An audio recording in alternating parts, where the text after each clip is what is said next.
Welcome to our Sound for Video session. It is the 3rd of February, 2016.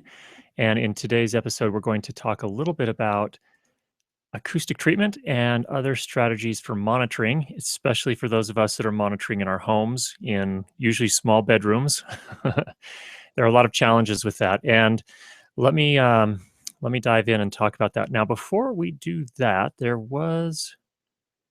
I think there may have been a question. Actually, I'm not seeing it here. Maybe they withdrew it. Okay. If you do have a question, please feel free to submit that over at the Google Plus page. All you do is go over to Google Plus, do a search. If you don't know the address, it is Curtis Judd Audio that you want to look for. And you will see the Google Hangout there. You can submit it in there, and we'll go ahead and do our best to answer that question. So let me go ahead and share my screen and talk about kind of my little journey here, which is not done. It's a journey in progress, about monitoring and kind of some of the things to take into account when monitoring. So let me share my screen here and just show you some things. All right. First of all, I have wanted to add acoustical treatment, and by that I mean bass traps, broadband traps, to my little office here where I do all of my audio editing for a long, long time, but it has been too expensive. It's just hasn't been in the budget. And there are do-it-yourself options. They are slightly less expensive, but I think even to do those effectively, you're still going to have to invest a bit of money, and that'll have to be a little bit of a labor of love because it takes quite a bit of work. But let me just kind of tell you a little bit about what I was hoping to accomplish. Now, this room that I'm working in is actually in my basement. It has a concrete floor with kind of linoleum tile on it. So it is not the most, actually, I can show you this right here. You can see just down here, the white and blue tile, that's linoleum tile. The size of the room is approximately 10 feet by 12 feet. So it's a pretty typical, at least in American homes, bedroom size. I think it's probably pretty typical in a lot of places. And the ceilings are about 8 feet, so not terribly high. And I guess I do have this camera. Let me just try and see what happens. This is not stabilized, so hold on. It's going to be a little bit shaky as we do this. But so there you can see the tile floor. I have put a one rug down, and you can see, trying to figure out how to aim this thing. There's the back wall. I do have a window over here with some drapes. Those are a couple of the acoustical panels that we've just recently installed. And then the same on this side. There's one on that wall. There's a closet here, so I have a floor standing one there. And then back in this corner, there is a wedge trap, sort of a wedge trap that goes into the corner. They call it a tri-trap, the particular brand that I got, which is GIK Acoustics. And then, hold on here. Oh, sorry for the seasickness, but we have the same thing in the other corner here. And those extend down to the floor. So, all right, there's that story. Let me put this back here. I hope that I didn't make you too seasick there, so I apologize if that was a little disconcerting. So how did I get to the point where I installed those? Let me show you here. Okay. I first read a book some time ago, probably 4 or 5 years ago now, called Mixing Secrets for the Small Studio. It's by an author named Mike Senior. Mike Senior is a contributing author over at Sound on Sound. And in Sound on Sound, the article that he does is called, I believe, Mix Rescue. So it's very focused on audio. Sorry, I should say music mixing. He is incredibly insightful. And this is a book, you can see it gets good reviews. Out of 367, it's got 4.5. I think well-deserved. 82% of those are 5-star ratings. So it's a good book. You can get a Kindle version for, what, $23 and change, something like that. Paperback version for about $25. I think it's worth every penny. One of the things that he talks about at the start of the book is, it's listed right here. Use the speakers with the flattest frequency response. These are kind of small studio myths. And the problem with this assumption or myth is that it's pretty much impossible on a reasonable budget to find speakers with flat frequency response. And I'll show you a good example of that in just a little bit here. But what he says here, and I'm just going to read this because he says it so well, this isn't actually the most important thing when working under budget constraints because your ear can adapt to a speaker's frequency balance quite readily. When you've not got much money to buy monitors for mixing, a flat frequency response is much less critical than good time domain response. Indeed, the two most celebrated mixing speakers of all time, the Yamaha NS10, and if you haven't seen those before, they're very distinct. They're these black speakers with white cones. So they don't actually make the Yamaha NS10 anymore. They have some sort of updated versions, but that's one of them. And then the Aratone 5C Super Sound Cube, both have extremely uneven frequency response plots, but excellent time domain performance. So the question is, first of all, what I think most of us probably understand what flattest frequency response refers to. That refers to, if you look at, let me show another window here really quickly. This is an application called Room EQ Wizard. Sorry, Room EQ Wizard. And what this app does is it actually measures the frequency response produced by your speakers in your room. And we'll talk more about this in a little bit, but you can see here along the x-axis here is represented the different frequencies for sound. So low frequencies over here, here's all your bass, here's your treble up here on top. And this is showing how uneven this particular set of this particular set of speakers are in this particular room. And we'll visit this in a little bit more detail later, but what's important here is you can see it's pretty uneven. Certainly once you get below 40 hertz, things get kind of crazy.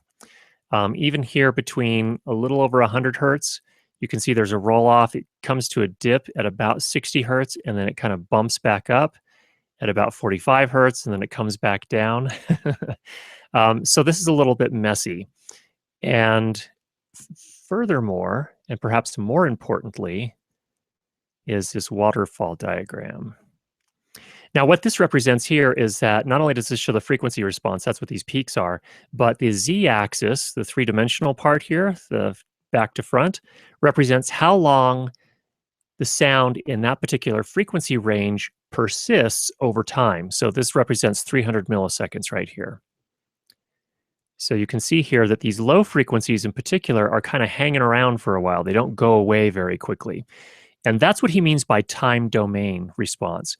He's saying essentially, don't worry so much about the peaks here, the frequency response and how flat it is. Worry more about how long each of the frequencies hang around, how long they stick around in your room and start to smear the other frequencies when they interact with them, both constructively and destructively. So that's what he's saying when he talks about that. And that's one of the things I learned from his book, and for a longest time I've wanted to do some sort of acoustical treatment in my room and just couldn't afford it. So that's sort of the background there. Let me show you some other things. So I guess in short there, I guess my my thought there is, if you're looking for a book that talks about the issues of sound in relatively small rooms and the effect that those rooms can have, this is a pretty good book to look at. And what's more is that he approaches it from not only the room itself, but also the monitors or the speakers that you choose for your room. So let me go back here again. So in terms of speaker choice or monitor choice, and I guess I should make the distinction here. I think we've talked about this before, but if not, here it is now. And if I have, I apologize in advance. But speakers are typically made to sound very good, to make your music sound its best or to sound really appealing. And usually they do that by adding a little bit of bass and adding a little bit of treble and kind of scooping out the middle a little bit, just to kind of make some space for each of them. And that's what speakers are usually for. And usually when you get kind of upgraded speakers in your car, for example, there's usually a lot, they're usually quite heavy on the bass and quite heavy on the treble and kind of light on the others. So that's one thing. Monitors, on the other hand, are very much made to sound as accurate as possible.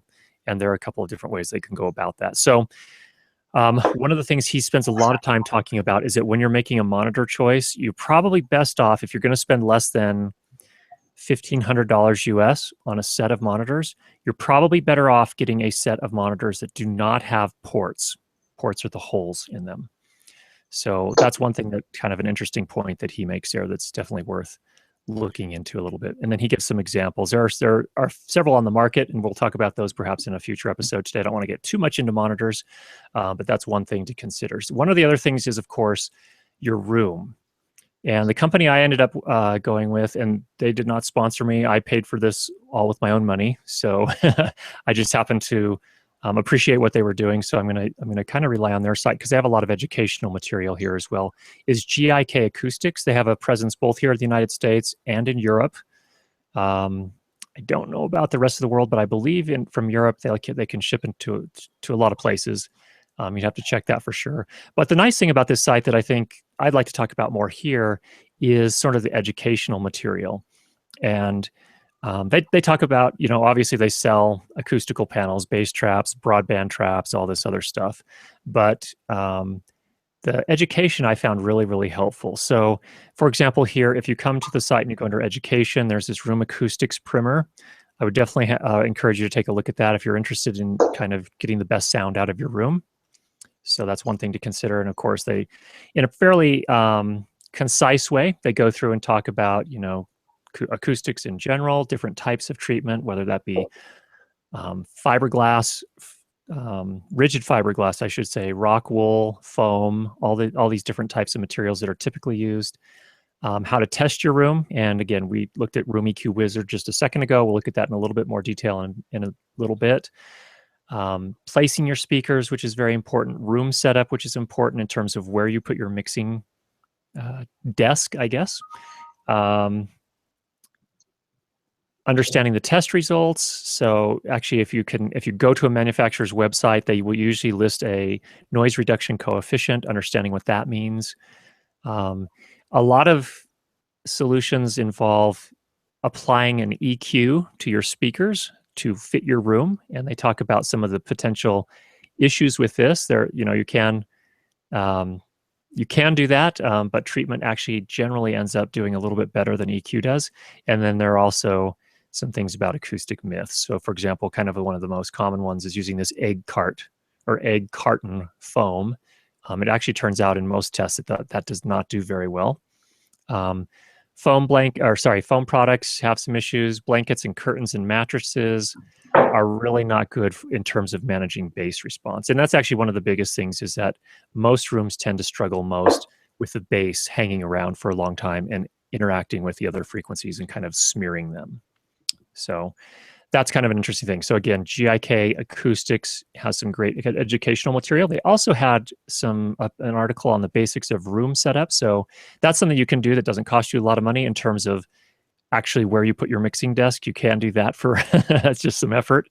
But they had some interesting ideas on that as well. And kind of the main takeaway that I got was that, first of all, you have to have your speakers or your monitors oriented correctly. You need to have them isolated from your desk so that they don't create any sort of resonant frequencies by bouncing around on your desk. And also you need to set them up in an equilateral triangle. If this is your head right here where you're going to be listening, you want to create kind of an equilateral triangle between the two speakers and your head. All right. Lots and lots of information that we don't have time to cover all here, but that's another great one. They also talk a little bit about the difference between foam and rigid fiberglass. And essentially, I think the results that they find here, so if we look at frequency responses here, this is a kind of an empty room where they just did a measurement. That's kind of the baseline measurement. Then they added a bunch of acoustic foam and corner bass traps, and you can see it didn't really move the needle that much, so to speak. It didn't make that much of a difference. And it wasn't until you started adding the it definitely, actually, I should say this. It made a difference in the higher frequencies, but it didn't seem to affect anything below, certainly anything below 100 very much. But even to 200 hertz, it didn't make a whole lot of difference. It wasn't until you got up into the 300 and 400 hertz range that it started to make a difference. And then the GIK bass traps, you can see actually moved the needle a little bit more and smoothed it out a little bit more. So And then that's one thing. So again, this is the frequency response that we were talking about earlier, but more importantly is the time domain response. And you can see here, so here's the empty room. You can see that the high frequencies ring on for a long time. And you have some problems down here in the bass range as well. Once you add the acoustic foam, it actually manages the high frequencies pretty decently, but it doesn't do a lot for the bass. And then if you use these bass traps, which is essentially a rigid fiberglass type material, you can see not only did it help the high frequencies a lot, but it also helped the bass a lot. And again, time domain control of your room is really important in terms of getting the best sound for mixing and editing your audio. So that was kind of a cool article as well. So let me show you really quickly. I did some tests here. I gave you a little tour a minute ago of my little studio here. And until recently, I didn't have these. Can you see them here? Can't really point at them. But those are the bass traps. Those are a couple of the bass traps in the back there. Let me show you some measurements of this particular room before and after.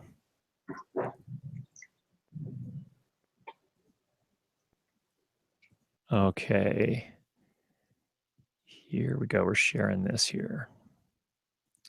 Okay, as I mentioned before, this is Room EQ Wizard. This is it's actually a free application you can download. And what I did, actually, before we hop into this, let me show you. So you have to have some sort of microphone and you have to have an audio interface of some sort that interfaces with your computer to make this work.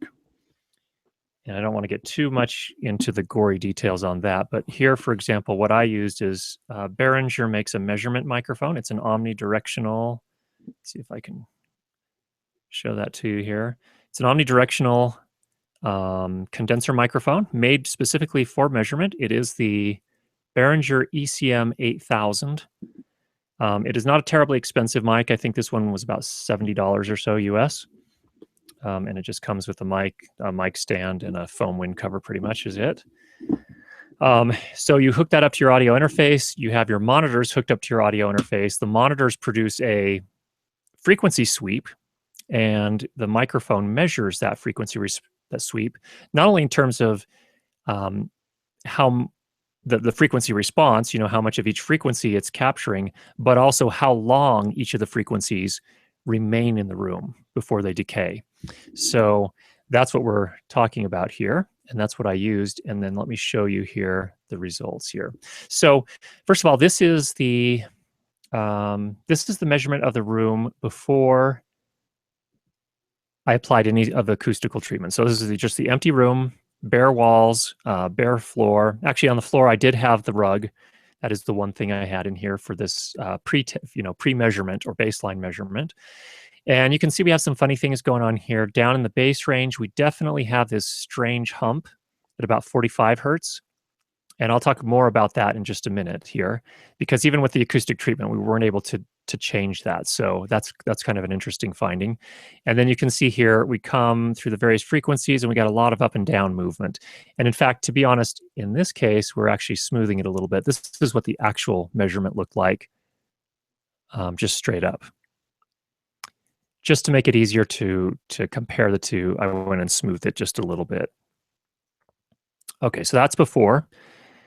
And then this is after. And you might say, well, that's not that different, is it? And indeed, it's not a huge difference, but there are some important differences that I want to kind of call out. So here's an important one here, for example. At about 160 hertz or so, there's this big dip. And you can see how the acoustic treatment kind of mellowed that out a fair bit. So it's now a 5 dB difference, maybe 7 dB difference, whereas before it was probably a solid 15 dB difference. So that actually is pretty significant. And that makes a practical qualitative difference. When I'm listening now to these speakers in this room, I can hear things that before were sort of masked, things that before were kind of muddy sounding. I can now actually make them out. And that's really helpful for me when I'm mixing and editing, because what that means is I can actually hear the issues better, and I can figure out what I need to change, what EQ I need to apply, or if the compression was a little too heavy and I'm getting too much sibilance and things of that nature. So while it doesn't look a huge amount difference, again, this is after, this is before. it does actually make a substantial difference in that there's not quite as much up and down. There is still plenty of variance throughout the frequency range, but it's not as bad as it was. Now, there is this funny thing going on right here, this massive hump at 45 decibels. Now, this is one of the things that Mike Sr. talks about in his book, Mixing Secrets. And again, as I mentioned, one of the things he says is very important is that when you're buying monitors, it's best if you don't buy monitors with ports in them. And actually, let me just show you mine. I bought these long before I read his book. And you haven't heard me necessarily recommend these monitors, and for good reason. They're not bad, but they're not amazing either. These are KRK Rocket Powered 8G2. So they have an 8-inch woofer here. And then, of course, they have a tweeter up here.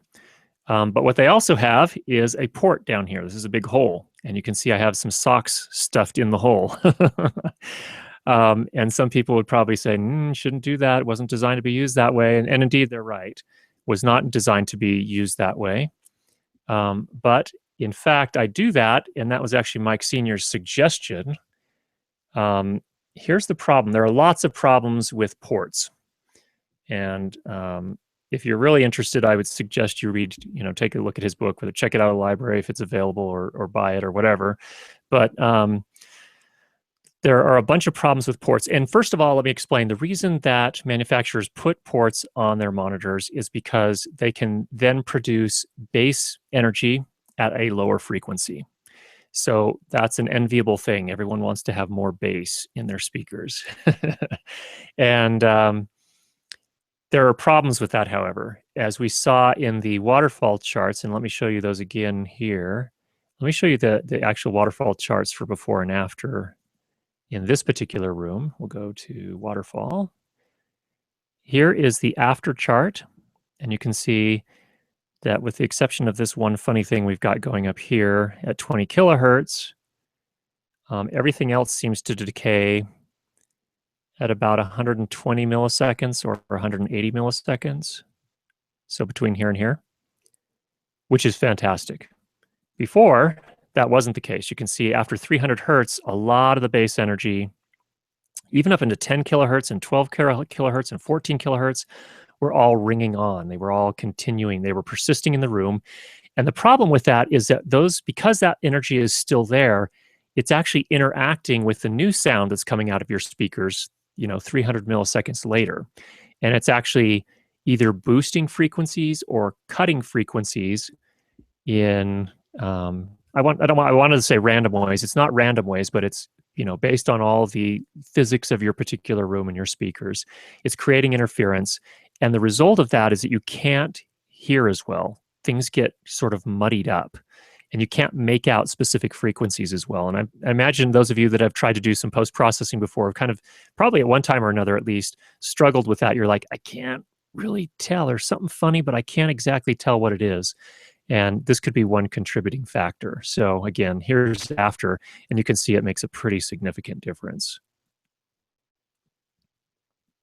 So even these monitors that, again, these monitors have some funky stuff going on. They have this port thing. So let me go back to ports. So in the time domain, again, these acoustical panels have made a world of difference. I can tell you subjectively and qualitatively, I can hear so much more stuff now. I can hear frequencies that are sticking out that I need to address and things of that nature. But I also have this problem down here, and I think this is actually the ported speaker that I have. One of the things that Mike Sr. suggested is if you've already got ported speakers, then you've already got ported speakers. I would get some old socks, make sure you wash them first so they don't stink, and stuff them in the hole. Stuff them in the port of your monitors. And yes, you will get less bass response, but you will not have as many issues with comb filtering, and you will not have as many of these time domain issues. You won't have the sound sticking around quite as long. Now, in addition to the monitors, he says, room treatment, like what we've talked about here, actually makes a huge difference as well. So at this point, you might be feeling a little overwhelmed, and you might be feeling like, Curtis, I can't afford all this stuff. I just can't afford it. So, and I totally understand that, because it's only just now that I was able to finally save up enough money to buy these. what can you do in circumstances where you don't have money for acoustical treatment and you don't have money for a new set of monitors that don't have a port in them? Well, there are some things you can do, especially when it comes to editing dialogue. I think one of the very first things you should buy is a decent pair of headphones, and specifically headphones that are made to be reference quality, that have an open back design. Now, you're going to think, open back, that doesn't make sense because sound will bleed out, right? And sound will bleed in. And the answer to that is yes, that's true. However, to get the most even and most accurate audio frequency response, it's best to have an open back design. That actually does better. And in fact, 95% of all reference quality monitors have an open back design. These happen to be a pair of Bear Dynamic DT. Which ones are they? 880s, I think. Let me check. Yeah, the DT 880s. And these work pretty well. And honestly, when I'm mixing or editing audio, I like to use my monitors most of the time. And then as I get closer to the end of the mix or the editing, I like to put these on as well to get a different perspective. So headphones like this can really, really help. And I think for editing dialogue, particularly if you're posting mainly to the web, and particularly if a lot of your audience will be using headphones anyway, headphones are a good way to start. I know there's a lot of controversy about that. A lot of people say, no, you should never mix in headphones, blah, blah, blah, blah. Yeah, well, for those of us on a budget, we might have to. And for those of us who have a lot of our audience who's listening on headphones, then it maybe is not a bad choice necessarily. So anyway, headphones are a good place, I think, to start, but I would highly recommend you get reference quality headphones of some sort. In this case, I'm using the Bear Dynamics. Lots of other companies make. Sennheiser makes their, I believe it's HD 650s, which are very well renowned as very acoustically accurate headphones. Who else makes them? Sony makes some. All the major manufacturers that are into audio gear have, well, most of them have a good set of reference headphones. Audio-Technica has one. AKG has several that have been very popular over the years. So those are all things to consider. Yeah, so if you can only afford that, this would be the first place to start. Later on, when you do get to monitors, we'll talk about monitoring in a future episode. The reason I kind of got on this is I was working on my post-production course that'll be coming out at some point in the future as soon as I get enough time to finish it up. I do have a piece, obviously, on monitoring, and I kind of got myself down a little bit of a rabbit hole, and that particular segment of the course ended up being, the first take was probably 30 minutes long, which was way too long. But I kind of have been working on it and whittling it down. And these are kind of some of the things I wanted to talk about today that kind of give you some background information that's hopefully helpful for you in terms of choosing, what gear you're going to use as far as monitoring your audio. All right, so that is what I had prepared for today. Go ahead and leave any feedback or questions you have over at the Google Plus site or at the YouTube site. I get those questions either way. And I see we had Adam join. Adam, did you welcome to this episode? Did you have any questions or any thoughts that you wanted to bring up today?